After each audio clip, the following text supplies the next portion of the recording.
ఓం శిశుపాల వధలో ఉద్ధవుడు మాట్లాడుతున్నాడు ప్రస్తుతం. నిన్నటిదాకా ఏం మాట్లాడాడు? ప్రజ్ఞ గురించి మాట్లాడాడు.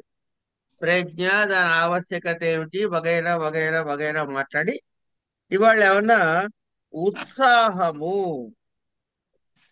ఈ ఉత్సాహం ఎందుకు కావాలి మనకి, ఉత్సాహం యొక్క ఆవశ్యకత ఏమిటి అని చెబుతున్నాడు. ఉదేతు మత్యజన్నీహాం రాజసు ద్వాదశస్వపి జిగీషురేకో దినకృదాదిత్యేష్వివ కల్పతే అని మొదలెట్టాడు. జిగీషు అంటే జయించటానికి ఇచ్చ కలిగిన వాడు. ఏకహ ఒకనొకడు ద్వాదశసు 12 రాజులను, రాజసు రాజులలోను, ద్వాదశు ఆదిత్యేషు అంటే 12 సూర్యుల్లోను, దినకృదివ పగలింటి దినకృదివ పగలంటి రాజులాగా, ఈహాం ఉత్సాహ శక్తిని, అత్యజన్ అత్యజన్ అంటే విడవకుండా ఉంచుకుని, ఉదేతుం అంటే వృద్ధి పొందటానికి, కల్పతే సమర్థుడవుతున్నాడు. అంటే ఏమిటి? ఎవరైతే జయాన్ని కోరై ఉంటాడో, జయిద్దామనే ఇచ్ఛ కలిగిన ఉంటాడో, అతను ఎటువంటి ప్రయత్న లోపము లేకుండా ఉత్సాహంతో కూడిన వాడై, ఏ విధంగా అయితే సూర్యుడు 12 ద్వాదశాదిత్యుల్లాగా ఉంటాడో, అలాగా ద్వాదశ రాజమండలమునందు, ద్వాదశ రాజమండలం అంటే చూద్దాం. అత్యంత ప్రభావము కలిగి బాగా మెరుస్తూ ఉంటాడు. ఏమిటది? ఉత్సాహ శక్తియే ప్రభు శక్తికి మూలము అని మనం దీనికి తాత్పర్యం చెప్పాలి. ఈ ద్వాదశ రాజమండలం అంటే ఏమిటి? మొట్టమొదటి వాడు ఉదాసీనుడు. ఉదాసీనుడు అంటే ఏంటి? ఈయన ఏం చేస్తాడు? ఉదాసీనుడు ఈ ద్వాదశ రాజమండలము అంటే ఏమిటో చెబుతున్నారమ్మా, చూసి చెప్తా వినండి. ఇతను ఉదాసీనుడు. అతను మండలానికి బయట ఉండి ఉపద్రష్టగా ఉన్నవాడు, అంటే పై ఎత్తున కనిపెట్టి ఉంటాడు అనమాట. ఉపద్రష్ట అంటే ఇతడు చాలా బలవంతుడై ఉంటాడు, ఒకడు. రెండవ వాడు ఎవట? మధ్యముడు. ఈ మధ్యముడు అంటే ఏమిట? అంటే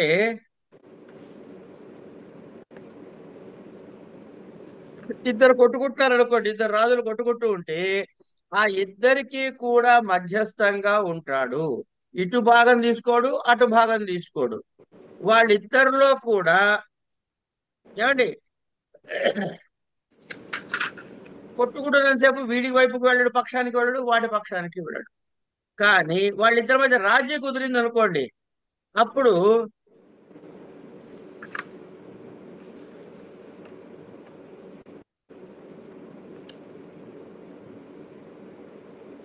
వాళ్ళిద్దరి ఆడ సఖ్యంగా ఉంటూ,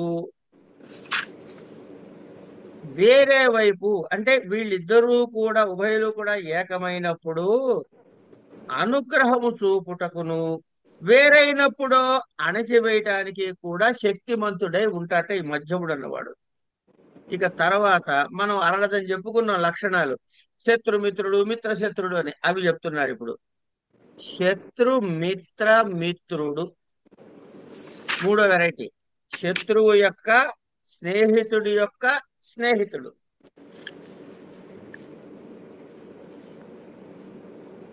శత్రు మిత్ర మిత్రుడు. ఇతనేమిట?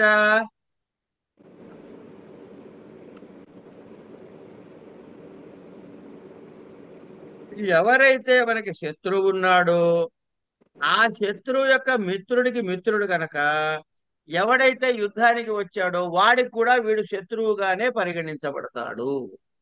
అంటే శత్రువు యొక్క మిత్రుడి మిత్రుడు కూడా మనకి శత్రువే, అది లెక్క. మిత్రమిత్రుడు. మిత్రమిత్రుడు అంటే శత్రువుడికి తోడుగా ఉన్నవాడు కాకుండా జిగీషుడైనటువంటి వాడు, అంటే గెలుద్దామని వచ్చిన వాడు అంటే వాడికి శత్రువు, వీడు శత్రువే. మిత్రుడు కొంచెం శత్రు మిత్రుడు మిత్రుడు, మిత్రుడు. ఇప్పుడు మిత్రుడు గురించి మాట్లాడుతున్నాం. శత్రువునకు అవతలి దేశపోడు కనుక ఈ గెలద్దాం అనుకునే వాడికి మిత్రుడై ఉంటాడు. శత్రువు అంటే ఎప్పుడు శత్రువే, దానికి పెద్ద చెప్పుకోవాల్సింది ఏమీ లేదు. ఎవడైతే మనతో గెలుద్దాం అనుకునే వాడికి ఎదురుబడి కొట్లాడటానికి సిద్ధంగా ఉన్నాడో ఇగో వాడు శత్రువు. జిగీషు అంటే ఇగో ఇప్పుడు ఈ కొట్లాటని ఎదుర్కొనేటటువంటి వాడు. తర్వాత పార్ష్నిగ్రాహుడు. ఏమండి, ఈ పార్ష్నిగ్రాహుడు అంటే ఏంటి? అంటే ఈ గెలుద్దామని మొదలెట్టినటువంటి రాజు ఎవడైతే ఉన్నాడో అతనికి అటు ఇటు పక్క దేశంలో రాజు అయ్యుండి, పక్క దేశం వాడయ్యుండి, ఏమండి, వీడు కూడా గెలుద్దామనే కోరికతో వచ్చేవాడు.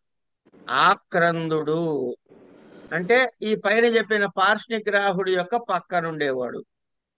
పార్ష్నిగ్రాహాసారుడు, వీడు పార్ష్నిగ్రాహుడికి మిత్రుడు గనక జిగీషు కూడా విరోధి కిందే లెక్క. ఆక్రందాసారుడు, ఆక్రందుడు అని కూడా వచ్చాడుగా, ఇంతకుముందు వచ్చాడా? రాలేదు.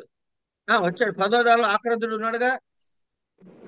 ఈ ఆక్రందాసారుడు అంటే ఆక్రందుడి యొక్క మిత్రుడు కనుక ఈ జిగీషుడికి కూడా మిత్రుడే అవుతాడు.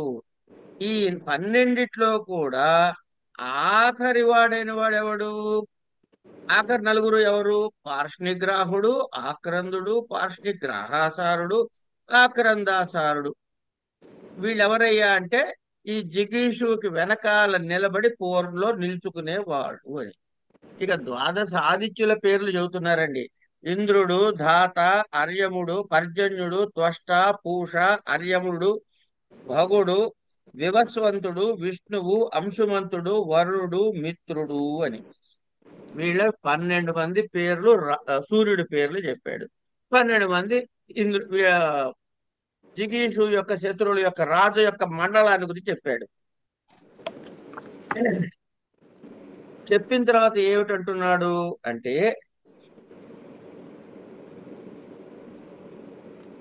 ఈ 12 మందిలో కూడా ఇంద్రుడు, ధాత, పర్జనుడు, త్వష్ట, పూషుడు, అర్యముడు వీళ్ళు ఉన్నారు కదా. ఇందులో వీళ్ళందరూ కూడా ద్వాదశాదిత్యులు. ఇందులో ప్రతిరోజు ఉదయించే వాడిని ఏమన్నా దివాకరుడు అనే పేరుతో పిలుస్తారు.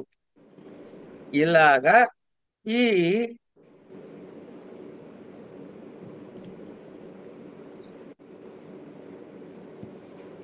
చెప్పిన తర్వాత ఏమంటున్నారు? వీళ్ళతో ఎట్లా ఉండాలట? వీళ్ళతో యుద్ధం చేయటానికి సమర్థుడైన వాడు ఎప్పుడూ కూడాను గెలవటానికి ఉత్సాహము కలిగి ఉండాలి, బద్ధకించకూడదు. తర్వాత ఉద్యమించటానికి బద్ధకించి ఆగిపోకూడదు. నిరుద్యోగి అంటే కనుక ప్రయత్న లోపం లేనికుండా ఉండాలి అని, ప్రయత్న లోపం చేసేవాడు కాకూడదు అని. ఇలా వీళ్ళ గురించి చెప్పి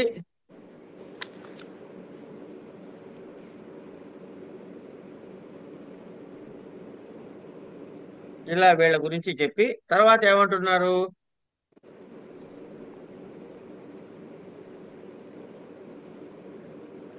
సారీ, బుద్ధి శస్త్ర ప్రకృత్యంగో ఘన సంవృతి కంచుక చారే క్షణో దూతముఖ పురుష కోపి పార్థివ. రాజు యొక్క లక్షణాన్ని చెబుతున్నాడండి ఇక్కడ. బుద్ధి శస్త్ర, ఈ రాజు అనేవాడు ఎవడైతే ఉన్నాడో పార్థివ అంటే రాజు. బుద్ధి శస్త్ర, తన బుద్ధే ఆయుధంగా కలిగి ఉంటాడు వాడు. ప్రకృత్యంగో,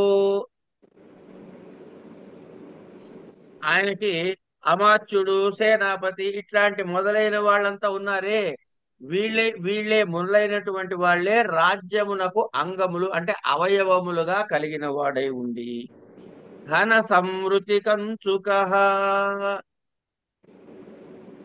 ఘన సంవృతి కంచుక అంటే, కంచుక అంటే కనుక ఏంటంటే దాన్ని ఏమంటారు? కవచం అన్నమాట. ఎలాంటి కవచం కలిగి ఉంటారట వీళ్ళు అంటే, ఈ మంత్రాంగం చేసినప్పుడు, రాత విషయాలు మాట్లాడుకున్నప్పుడు దానిని ఘన సంవృతి కంచుక, మంత్రమును అంటే మంత్రాంగాన్ని రహస్యముగా ఉంచగలిగినటువంటి వాడే, అదే రహస్యంగా ఉంచగలగటమే ఈ రాజుకి అభేద్యమైనటువంటి కవచం లాంటి వాడు. చారేక్షణో దూతముఖ.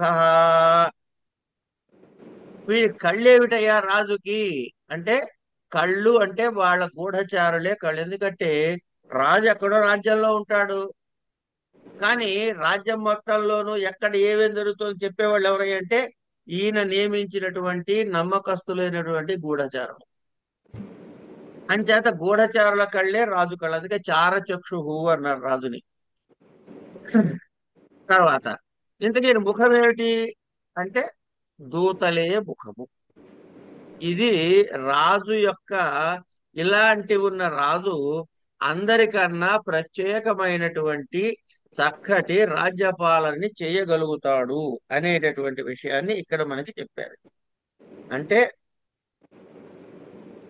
బుద్ధి అనే శస్త్రంతో అమోఘంగా ఉండేటటువంటి స్వామి, అంటే విచక్షణ కలిగినటువంటి అమాత్యుడు, వీళ్ళందరూ ఉండాలి. సైన్యము, బలము, ఇవి రాజ్యాంగాలు. రాజ్యాంగాలు ఏమిటి? అమాత్యుడు ఒకడు ఉండాలి, సుహృత్ అంటే స్నేహితుడు ఉండాలి, కోశము అంటే డబ్బుల కోశాగారం ఉండాలి, రాష్ట్రము అంటే ఒక రాజ్యం ఉండాలి, దుర్గము అంటే రక్షించే కోటలు ఉండాలి, బలము అంటే సైన్యం ఉండాలి. ఇవన్నీ కూడా రాజ్యాంగాలుగా పెద్దలు చెబుతారు. ఇందులో ఏది కూడా సొట్టబడి తగ్గిపోయి ఉండకూడదు. అలా గనక లేకపోతే, అలా ప్రవర్తించని పక్షంలో ఏమిటవుతుందయ్యా అంటే ఆత్మహాని, అంటే గనక రాజు నష్టపోతాడు అని చెప్పి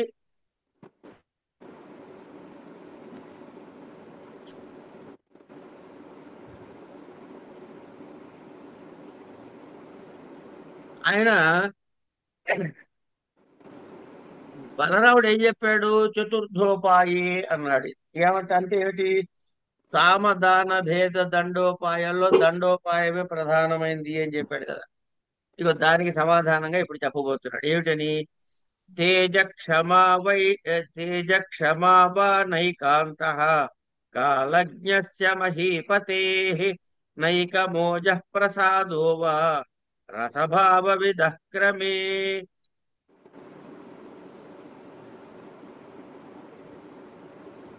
రసభావ విదః కవే, క్రమే కాదు కవే. ప్రింటింగ్ సరిగ్గా అలికిపోయినటువంటి సరిగ్గా కనపడట్లే. ఉమ్. కాలజ్ఞస్య అంటే ఎప్పుడు ఏ పని ఎలా చెయ్యాలో చక్కగా తెలిసినటువంటి మహీపతే రాజునకు తేజ, తేజ అంటే అతని తేజస్సు అంటే క్షాత్రం ఒకటే అని. క్షమావా క్షమాగుణమైనా గాని, ఏకాంత ఒక్కటే నియమము లేదు. నా ఏకాంత ఒకటే నియమం లేదు. అంటే ఈ రాజుగారు సమయం ఎరిగి ఉండాలి గాని, క్షాత్రం ఒక్కటే నేను అవలంబిస్తాను, క్షమ నేను అవలంబించను అని గాని, నేను క్షమ మాత్రమే అవలంబిస్తాను, క్షాత్రాన్ని అవలంబించను కానీ అది ఒకటే ఉండాలనే నియమం లేదు. ఎలాగే అది ఎట్లా అంటే రసభావ విదః, శృంగారమున్నైన రసాలు తెలిసినవాడు, నిర్వేదమున్నాగు భావాలని తెలిసినవాడు అంటే కవి, ఏ ఒక్క రసమును అంటే ఓజోగుణమును, ఓజోగుణం అంటే ఏం లేదండి, చాలా పకడ్బందీగా ప్రౌఢ రచన అన్నమాట. సమాసాలు, అనేక సమాసాలు గుప్పించి హాయిగా ఓ పట్టాను కొరుకుడు పడకుండా ఉండేటటువంటి కవిత్వం. అలా కానీ ప్రసాద గుణ అంటే చదువుతుండగానే హాయిగా అర్థమైపోయేలాగా ఉండేటటువంటివి కానీ, ఇలా గాని ఏదో ఒకదాన్ని ఆశ్రయించి ఆ కవి ఉండడు కదయ్యా. ఎప్పుడు ఎక్కడ ఏ లక్షణం కావాలో అది వాడాలి. కనుక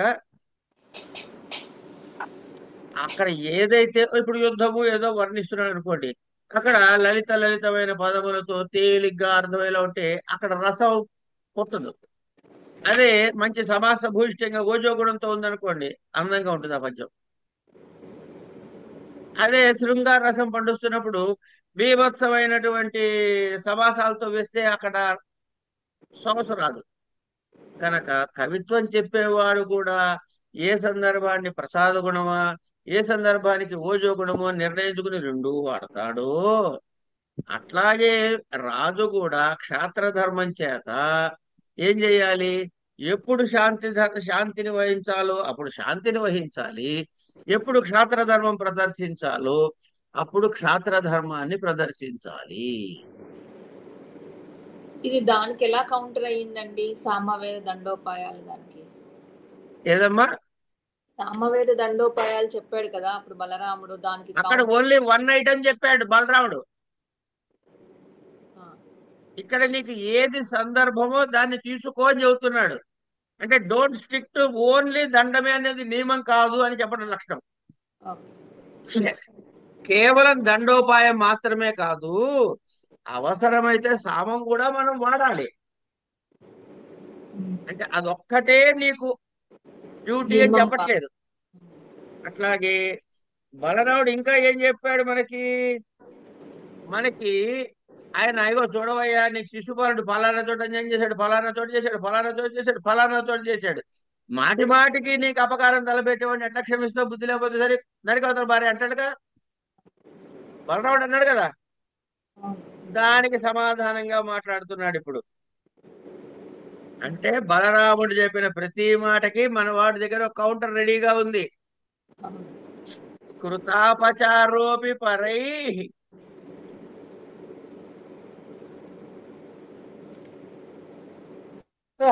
సారీ, కృతాపచారోపి పరైరనావిష్కృత విక్రియ అసాధ్య కురుతే కోపం ప్రాప్తే కాలే గదో యథా పరై, అంటే శత్రువుల చేత. కృత అపచార అపి, కృతాపచారోపి అంటే అపకారము చేయబడిన వాడైనను కలవాడైనప్పటికీ అనావిష్కృత విక్రియ అంటే అణచబడినటువంటి వికారము కలవాడు అని. అంటే వాడి యొక్క కోపాన్ని దాన్ని మనకి ప్రదర్శించటం లేదు, అనావిష్కృతము, బయట పడనీయనటువంటి. కనుకనే అసాధ్య అంటే వాడిని గెలవటానికి శక్యము కాని వాడై, గదో యథ, గద అంటే కనుక రోగము అని అర్థం అండి. రోగములాగా, కాలే అంటే రాను రాను, బలము క్షీణించే సమయము, ప్రాప్తే వచ్చినప్పుడు. రోగానికి ఏమవుతుంది, కొంతకాలం పోతే ముదిరితే ఇక కుదురికి రాదు అది, అంచేత వాడుకున్న బలం క్షీణిస్తూ ఉంటుంది. అలాగే కోపమును కూడా కురుతే చేస్తాడు. అంటే వ్యాధిగ్రస్తుడైన వాడొకడు లక్ష్య పెట్టకుండా, ఆ జబ్బుని లక్ష్య పెట్టకుండా, డాక్టర్ గారు చెప్పిన పథ్యం ఏమన్నా చెబితే అది చెయ్యకుండా, అంటే అపథ్యముగా ఉండి ఎంత బలిష్ఠుడైనప్పటి వాడైనప్పటికీ కూడా రోగ వికారాలు లోపల బయటపడకుండా లోపలే అణిచి అణిచి అంచి అంచి ఉంచుతే, తర్వాత మందులకు అది కుదర్చడానికి, శరీరాన్ని బాగుపరచడానికి కుదరక, ఏ విధంగా అయితే బలవంతా నశించిపోయి ఆ వ్యాధి ప్రకోపించిపోయి వాడిని ఎంతగా బతుకున్నాడో అంతకాలము ఏడిపిస్తుందో, అలాగే బుద్ధిమంతుడైన వాడు శత్రువు అపకారం చేసినా తన యొక్క క్రోధాన్ని బయటపడనీయకుండా ఓపిక పట్టి ఉండి, శత్రువుకి మనం సాధ్యులం కాకుండా అసాధ్యుడై వాడి బలము క్షయకరమైనటువంటి దాని విధంగా ఏర్పాటు చేసి, అంటే బలక్షయము జరిగే విధమైనటువంటి స్థితి వచ్చే వరకు ఆగి అప్పుడు విజృంభించి వాడిని చంపాలి అన్నాడు. అంటే ఏమిటి? అవతల వాడిలో క్షీణించే వరకు కూడా నువ్వు ఓపిక పట్టాలయ్యా, నీ కోపాన్ని అణుచుకోవయ్యా. అందుకని ఏం చేయాలట? క్షమించాలి అంటాడు. ఎప్పుడు? కొంతకాలమే. మృదు వ్యవహితం తేజో భోక్తుమర్థాన్ ప్రకల్పతే, ప్రదీప స్నేహమాధత్తే దశయాభ్యంతరస్థయా.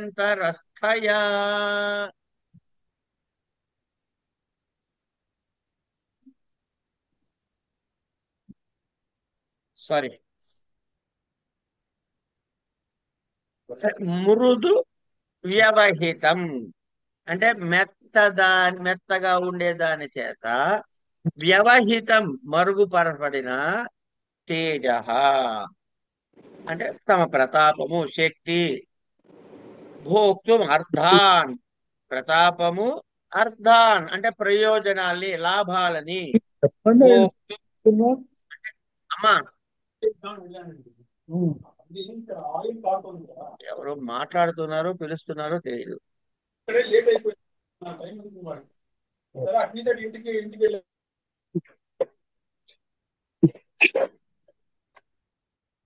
కానీ భలే పోటీ పెట్టుకుని ఒకళ్ళ తర్వాత ఒకళ్ళు ఓపెన్ చేస్తున్నారు మైకు. ఉమ్. భోక్తుం అంటే అనుభవించటానికి సమర్థుడవుతాడు, ప్రకల్పతే సమర్థుడవుతాడు. ఎట్లా? ప్రదీప అంటే దీపము, అభ్యంతరస్థయా మనం చదువుకున్నాగా బాహ్య ఆభ్యంతర ప్రయత్నాలు అని. ఆ మధ్యలో ఉన్నటువంటి అభ్యంతరస్థయ మధ్యలో ఉన్నటువంటి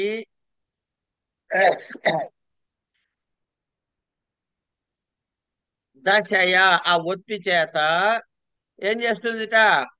స్నేహం అంటే నూనెని లేకపోతే నెయ్యిని ఆదత్తే అందుకుంటున్నదయ్యా.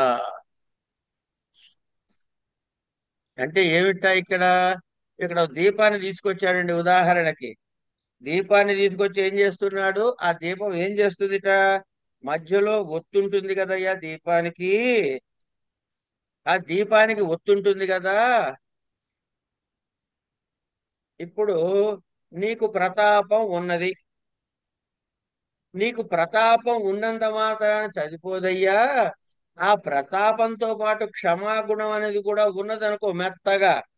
అంటే ప్రతాపం అన్నది క్షాంతిపూర్వకమైనట్లయితే నీకు ప్రయోజనకారి అవుతుంది.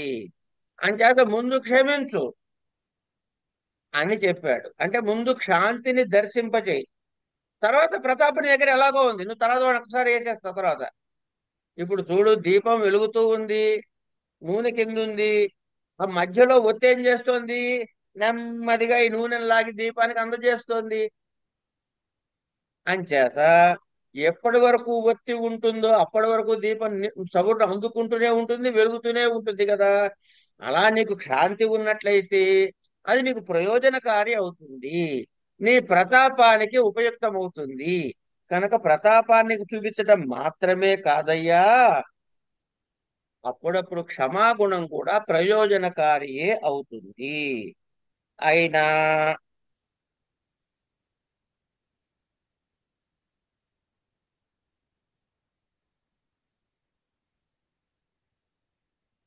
అలా కాదులేండి కానీ, ఒకవేళ పౌరుషం లేకపోయినా సరే ఎప్పుడూ కూడా శాంతి ఓర్పు కలిగిన వాడై ఉన్నవాడికి ఆ దేవుడే అన్ని రక్షిస్తాడులే అని అనుకుంటావేమో అని దాని తర్వాత చెబుతున్నాడు. ఏమని? నాలంబతే తైష్టికతాం నిషీదతి పౌరుషే శబ్దార్థౌ సత్కవిరివ ద్వయం విద్వానపేక్షతే. ద్వయం విద్వానపేక్షతే. నాలంబతే దైష్టికత. ఎవరు చెప్తున్నాడు? విద్వాన్. విద్వాన్ అంటే బుద్ధి కలిగిన వాడు. దైష్టికత అదృష్టమునే ప్రధానంగా. నాలంబతే నా ఆలంబతే అంటే ఊరికే ఆశ్రయించడు. పౌరుషే అంటే పురుష ప్రయత్నంలో మాత్రమే నిషీదతి అందులోనే ఉండిపోడు. కింటూ కానీ సత్కవి చక్కటి కవితని చెప్పేవాడు శబ్దార్థమివ శబ్దార్థమివ శబ్దార్థములకు వలె ద్వయం అంటే ఏమిటి? ఇక్కడ రాజకీయ విద్వాంసుడికి ఏం చెప్తున్నాడు? దైవశక్తి పురుషకారము రెండింటినీ కూడా అపేక్షతి. అంచేత లేదు లేవయ్యా మనకెందుకు, ఓర్మి పెట్టుకుందాం చాలు, అన్ని భగవంతుడు చూసుకుంటాడు అని కూడా వదలకూడదయ్యా. ఏ విధంగా అయితే శబ్దంతో పద్యం రక్తి కట్టించాలంటే శబ్దాన్ని వాడతాడు, అర్థంతో చెప్పాలంటే అర్థాన్ని కవి వాడతాడు. అట్లాగే దైవ బలము, పురుషకారము. పురుషకారం అంటే తన యొక్క ప్రదర్శన, శక్తి ప్రదర్శన. ఇవి రెండిటినీ కూడా నమ్ముకుని ఉంటాడు బుద్ధిమంతుడైన వాడు. కేవలం దైవం మాత్రమే ప్రమాణం అని నమ్మి ఉండకూడదు. అలా అంటే నశించిపోతాడు. కేవలం నా గొప్పతనమే అనేటటువంటి ఉండకూడదు. అలా ఉన్న దైవానుకూల్యత ఉండదు మనకి. కనుక పురుషకారం విఫలమవుతుంది. దైవానుకూలం ఎప్పుడు లేదో అప్పుడు తనకి తన శక్తి యొక్క ఉపయుక్తం కాకపోవచ్చు. అందుకని ఇగో నన్ను చూడు, సత్కవి ఉన్నాడే, కవిత్వానికి యొక్క అది ఏమంటారు, శబ్దార్థో కావ్యం అని ఒక అలంకారికుడు చెప్తాడు నిర్వచనం. ఏ వివ సంపృక్తం, అమ్మా, వాగర్ధావివ సంపృక్తంలో ఉంది కదండి. కాదు కాదు కాదు, వాగర్ధావివ సంపృక్తౌ అన్నది అవి రెండు కలిసి ఉండుట వలె అని చెప్తాడు. జగత పితరవు అని. అది వేరు. ఇక్కడ మనం చెప్పుకునేది ఏంటంటే కావ్యం అంటే ఏమిటి అని అంటే, కొంతమంది ఆ రసాత్మకమైనటువంటి వాక్యం కావ్యం అన్నాడు ఒక ఆయన, ఇంకో ఆయన ఇంకోలా నిర్వచించాడు. ఏమండి, కావ్యస్యాత్మ ధ్వని రీతి అన్నాడు ఆనందవర్ధనుడు ధ్వన్యాలోకంలో. ఇట్లా కావ్యాన్ని అనేక మంది అనేక రకాల, కావ్యం యొక్క శరీరం ఏమిటయ్యా అంటే, కవిత్వంలో కావ్య శరీరం ఏమిటయ్యా అంటే శబ్దార్థములు అని చెప్పి ఒక అలంకారికుడు చెప్పాడు. ఇగో అది రెఫర్ చేశాడు ఇక్కడ. అలా ఆ రెండిటినీ కూడా పరస్పరంగా ఉంచుకుంటూ, అటు దైవ సహాయము ఇటు పురుషకారము రెండిటినీ కూడా కార్యసాధనలో మనం వినియోగించుకోవాలి. అంచేత పౌరుషము ఆవశ్యకమే. అది ఎప్పుడు అవసరమో ఆ సమయంలోనే ప్రయోగించవయ్యా. నీ ఇష్టం వచ్చిన అదే పనిగా దాన్ని ప్రయోగిస్తూ కూర్చోకు అని చెబుతున్నాడు ఇక్కడ. అని చెప్పి ఇక ఇప్పుడు రెండు చెప్పాడు ఈయన. ఏమిటది?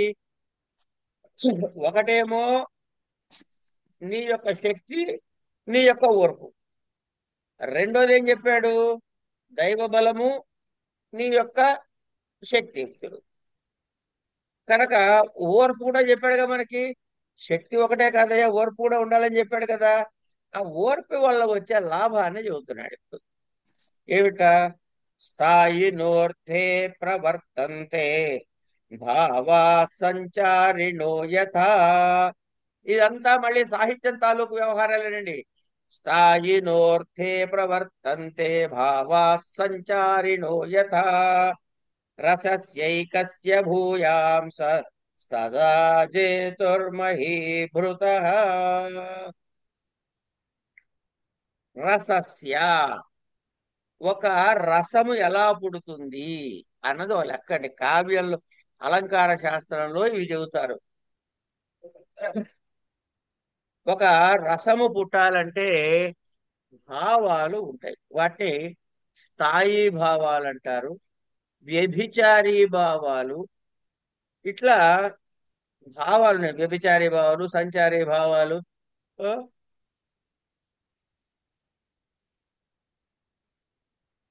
స్థాయి భావాలు, ఇవన్నీ.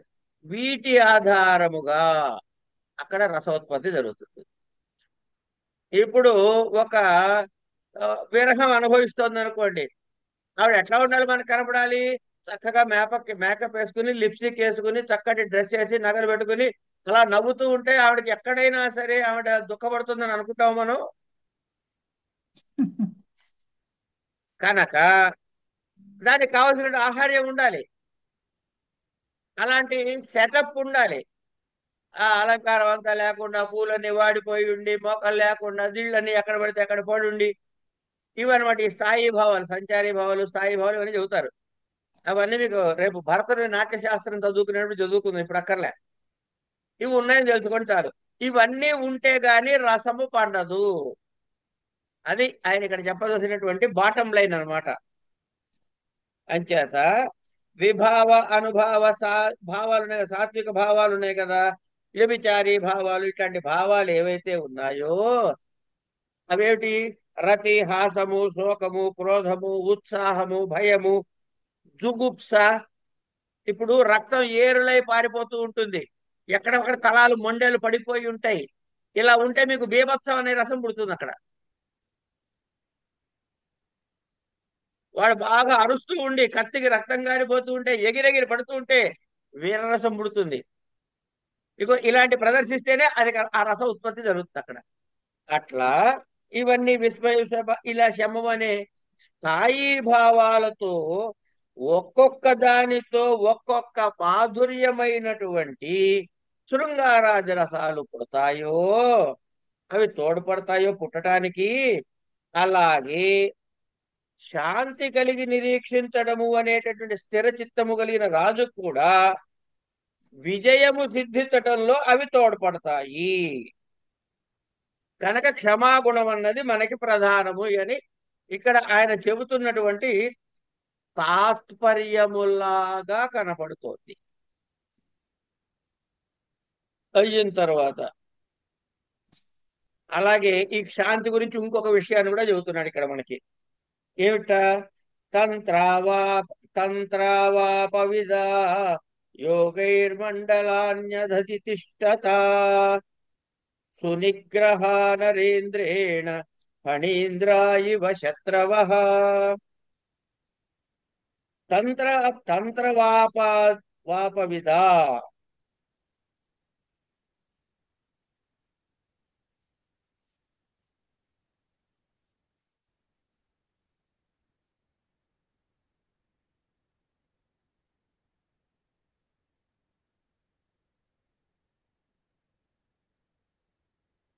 యోగైర్మండలాన్యధితిష్టత. ఓకే.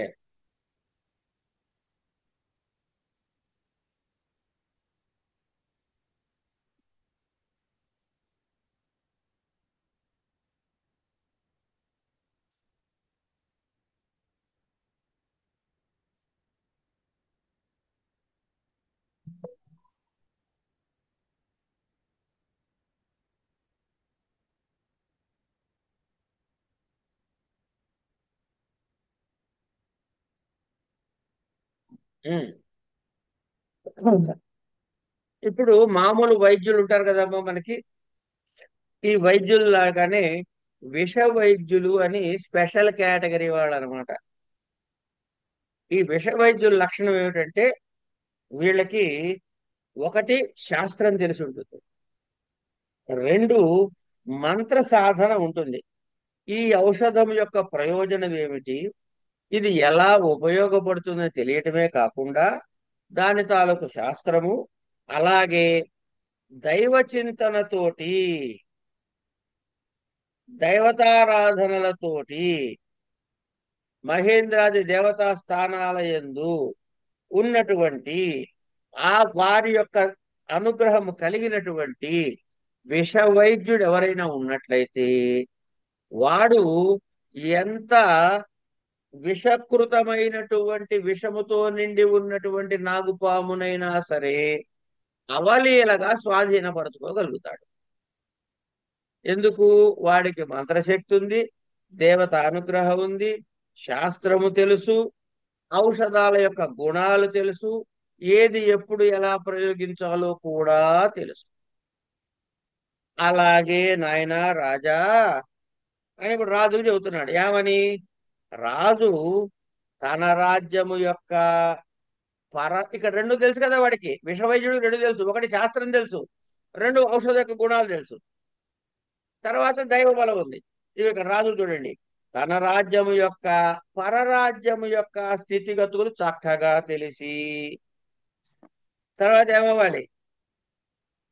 సామదాన భేదాది ఉపాయములు తెలుసుకుని కలిగిన వాడై ఏమండి ఉన్నట్లయితే పరరాష్ట్రములను అంటే పక్క దేశాలని ఆక్రమించి శత్రువులని అవలీలగా నిరాకరించి జయించగలుగుతాడు. విషవైద్యుడు ఏ విధంగా అయితే ఈ శక్తులు ఉన్నట్లయితే ఎంత కర్కోటమైన నాగుపామునైనా బంధించగలడో, అలాగే శాస్త్రము ఔషధ గుణము లాగా ఇక్కడ తన రాజ్యం యొక్క పరరాజ్యం యొక్క స్థితిగతులు చక్కగా తెలియాలి, సామధాన భేద దండోపాయాల్ని ఎలా వినియోగించాలనేటటువంటి ఉపాయం తెలియాలి. అప్పుడు పరరాష్ట్రాన్ని ఆక్రమించి అవలీలగా అవతల వాడిని జయిస్తాడు అని చెప్పాడు. చెప్పి ఇంతకీ ఈ శక్తి అంతా ఎందుకు వస్తుందయ్యా అంటే మంత్ర ఉత్సాహ శక్తులు అంటే ఏంటి, ఆలోచన ఉత్సాహము రెండూ ఉండాలి అని చెప్పి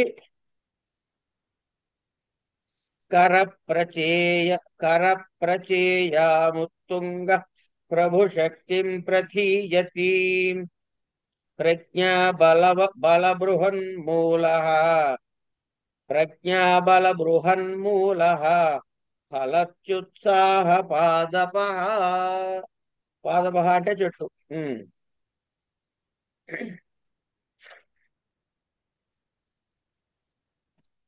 ఒక చెట్టు ఉంటుంది కదమ్మా ఎప్పుడైనా.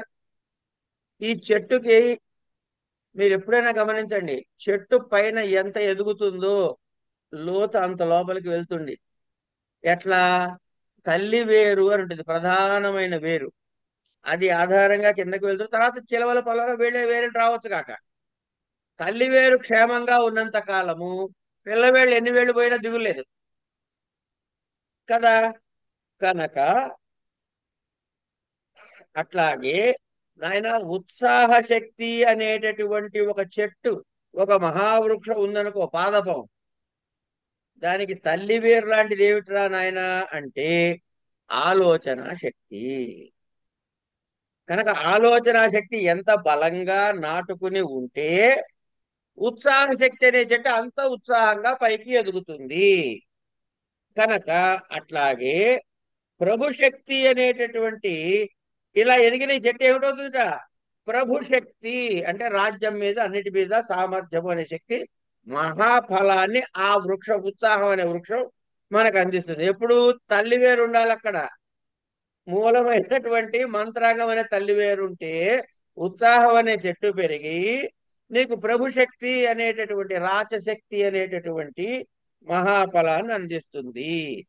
కనుక కార్యసిద్ధి ఎప్పుడు కలుగుతుందయ్యా అంటే మంత్రశక్తి పూర్వకం అంటే ఆలోచన శక్తి పూర్వకమైనటువంటి ఉత్సాహం ఉన్నప్పుడే అవుతుంది, కానీ ఇతరత్రా కాదయ్యా అని చెప్పి అనల్పత్వాత్ ప్రధానత్వాత్ అంశన్యేవేతరస్వేతరేశ్వరా విజిగీషోర్న నృపతయః ప్రయాంతి పరివారతాం.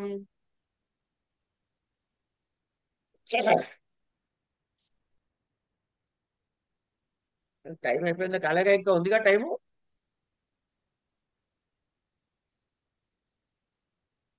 ఉందండి, ఇంకా ఉంది, పావుగంట ఉంది. రైట్.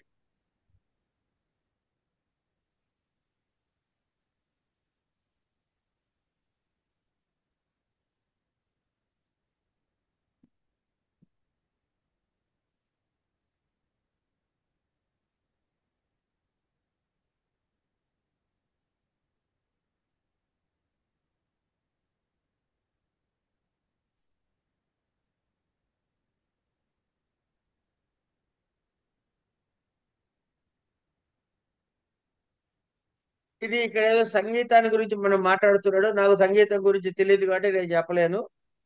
కాకపోతే తాత్పర్యం ఏమిటంటే ఒక ఉచ్చస్వరములో గనక ఆయన పాటను ప్రయోగించదలుచుకుంటే ఒక గాయకుడు అది ప్రయోగిస్తున్నప్పుడు ఇతర స్వరాలు ఏ విధంగా అయితే సహకారి స్వరాలతో దానికి శక్తిని ప్రదర్శిస్తాయో అని అనుకుందాం. ఇంకా ఏమైనా తేడా అర్థం చేస్తే మనకి తెలియదు, అనుకుందాం.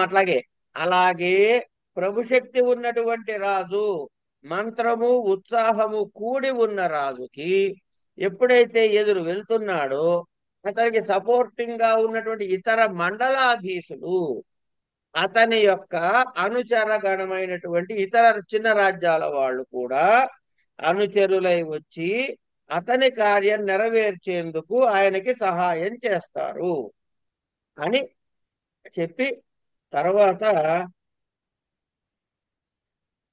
ఈ తర్వాతి 2 శ్లోకాలు ఎందుకో గుర్తు పెట్టుకున్నా నేను. తర్వాత ఒక శ్లోకం. అప్యనారభమాణస్య విభోరుత్పాదితాః పరైః వ్రజంతి గుణతామర్థాః శబ్దా ఇవ విహాయసః.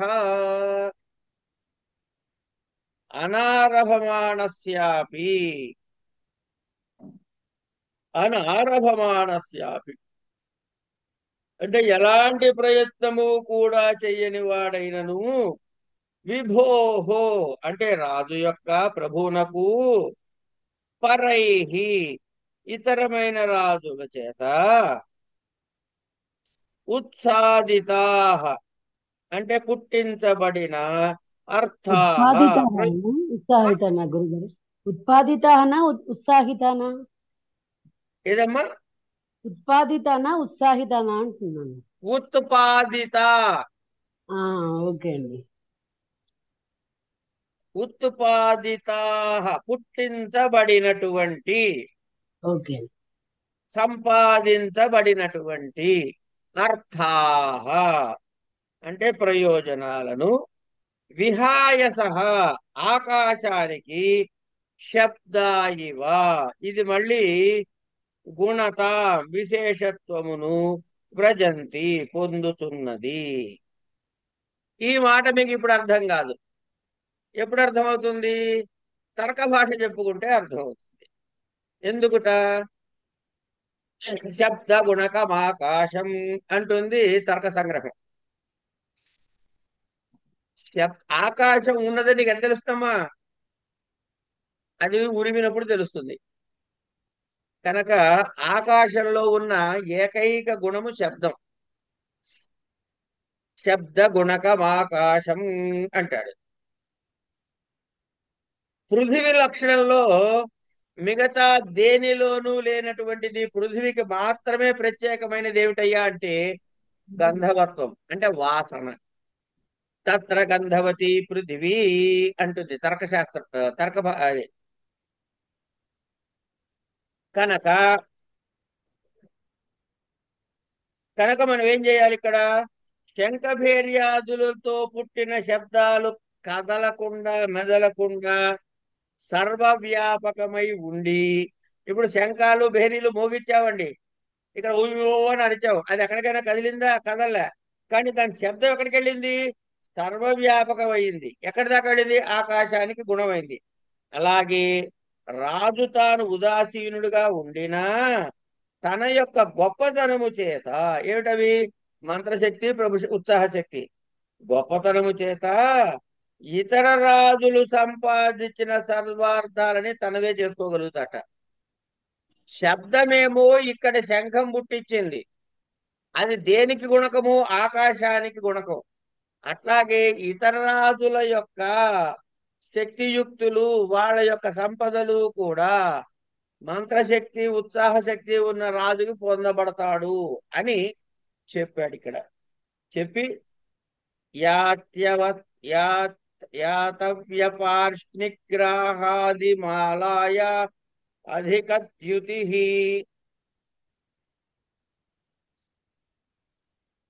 ఏకార్ధతంతు ప్రోతాయాం నాయకో నాయకాయతే.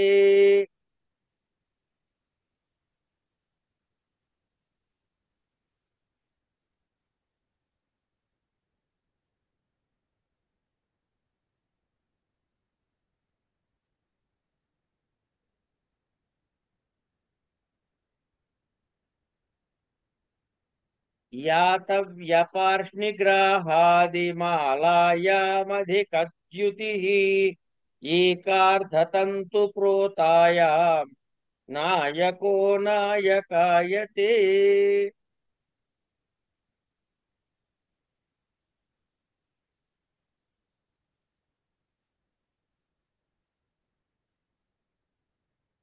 నాయకమణి అంటే ప్రధానమైన మణి. మనం హారం చేయించుకున్నారనుకోండి, ఆడవాళ్ళకి బాగా తెలుస్తుంది. మధ్యలో లాకెట్ ఉంటుంది, దానిలో ఉన్న రాళ్ళ కన్నా కొంచెం పెద్ద రాయి పెట్టిస్తారు. ఇంకో దీన్నే నాయకమణి అంటారు.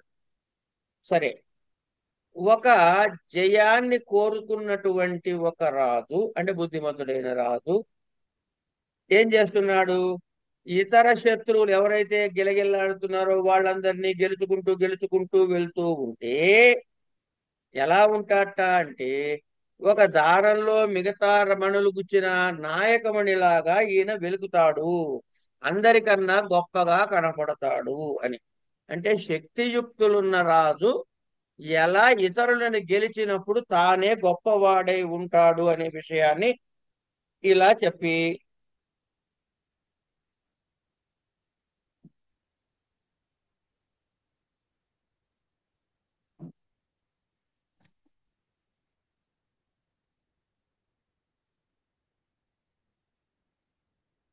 ఇంకా తర్వాత షాడ్గుణ్యముపయుంజీత శక్త్యపేక్షో రసాయనం భవంత్యస్యైవ మంగాని స్థాస్నూని బలవంతి చ. ఈ శ్లోకం దగ్గర నుంచి రేపు చెప్పుకుందామా, ఇక్కడికి ఆపేద్దాం. ఇది ఎన్నో శ్లోకం? 92 92 చెప్పుకోవాలి, 93 చెప్పుకోవాలి. ఇప్పుడు రేపు 93 చెప్పుకోవాలి. 92 అయిపోయింది. 92 అయిపోయింది. ఓకే, అంటే 92 అయిపోయింది అంటే ఇంకెన్ని 26 శ్లోకాలు ఉన్నట్టు, అంతే కదా? 118 కదా. ఆ. కనుక గులువాలము చుక్కుల వాళ్ళంతో అయిపోతుంది. ఓకే.